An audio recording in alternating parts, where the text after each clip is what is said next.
Class 11 first semester সংস্কৃত থেকে suggestion কৃপণ কপালির গুরুত্বপূর্ণ প্রশ্ন উত্তরগুলো দেখে নাও। 1 নম্বর, কৃপণ কপালি কার লেখা? শ্রীজীব ন্যায়তীর্থের। কৃপণ কপালি কী প্রকৃতির সাহিত্য? প্রহসন। কৃপণ কপালি এর উৎস লেখো। চিপিটক চর্বণম। তোমার পাঠ্য কৃপণ কপালি কার উক্তি দিয়ে শুরু হয়েছে? কপালের। তোমার পাঠ্য কৃপণ কপালিতে মঞ্চ থেকে সর্বপ্রথমে কে প্রস্থান করে? রঙ্গিনী। কৃপণ কপালি প্রহসনে কতগুলি পুরুষ চরিত্র মঞ্চস্থ হয়েছে? 3 জন। কৃপণ কপালি প্রহসনে কটি স্ত্রী চরিত্র মঞ্চস্থ হয়েছে? 2টি। পাপিষ্ঠে দাসী কার উক্তি? কপালের। কপালের জুতো কে ফেলে দিয়েছিল? পঙ্গুরাম। পঙ্গুরাম কে? ভৃত্য। নেক্সট,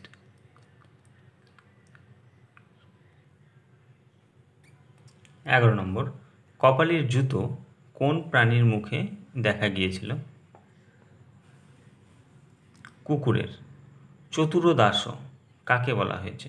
পঙ্গুরামকে। দৃষ্টময়া কুক্কুর কার উক্তি? কপালের।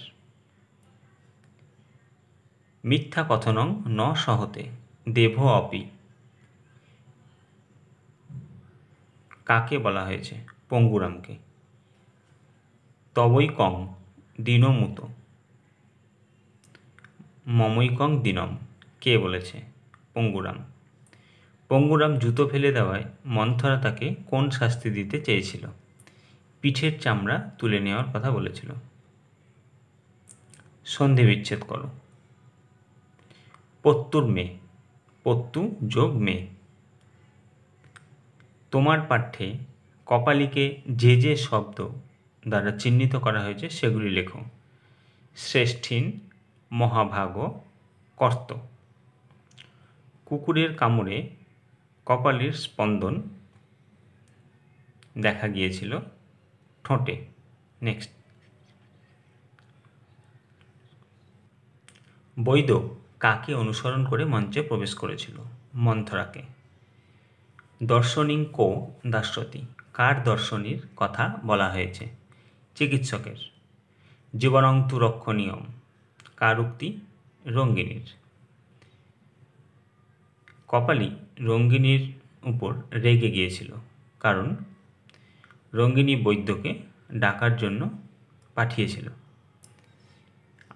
কিং প্রলোভসী কোন বিষয়কে প্রলাপ করার কথা বলা হয়েছে? নতুন মাদুর বিছিয়ে দেওয়া। আগচ্ছতু ভবান কাকে উদ্দেশ্য করে বলা হয়েছে? বৈদ্যকে। নাস্মাকং পরিচিতেন কার সম্পর্কে বলা হয়েছে? কুকুরের।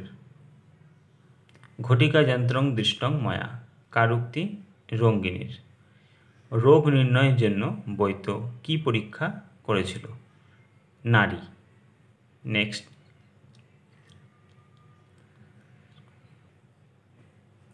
নেক্সট, বৈদ্য কপালিকে কি খাওয়ার পরামর্শ দিয়েছিল? দুধের সাথে ঘি। বৈদ্য রঙ্গিনীকে কি নিয়ে আসতে বলেছিল? লোহার শলাকা। কপালির ক্ষতস্থান কি দিয়ে পোড়ানোর কথা বলা হয়েছে? গরম লোহার শলাকা। বৈদ্য কপালিকে কোন রোগে আক্রান্ত হওয়ার কথা বলেছিল? জলাতঙ্ক। কিং স্বপ্রণান পরিহারামি কার প্রাণের কথা বলা হয়েছে?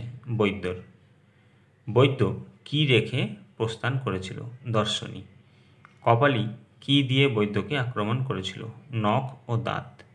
কপালি বৈদ্যকে ডাকতে চায়নি কারণ সে দর্শনী দিতে চায়নি। নেক্সট, ময়াপি ড্যাশ পরিত্যক্তম ছত্রম সত্তরম ড্যাশ বৈদ্য মাহবৈ গচ্ছ, স্তম্ভ মেলাও, চতুর, এটা হবে পঙ্গুরাম। গৃহকর্ত্রী, এটা হবে রঙ্গিনী। আপদ, এটা হবে বৈদ্য। কৃপণ, এটা হবে কপালী। সংস্কৃত সাহিত্যে নাটক কী নামে পরিচিত? রূপক। ভালো লাগলে চ্যানেলটিকে সাবস্ক্রাইব করে রাখবেন, লাইক শেয়ার কমেন্ট করতে ভুলবেন না। কোনো রকম অসুবিধা হলে কমেন্টে জানাবেন। নেক্সট ভিডিওতে নেক্সট অধ্যায়।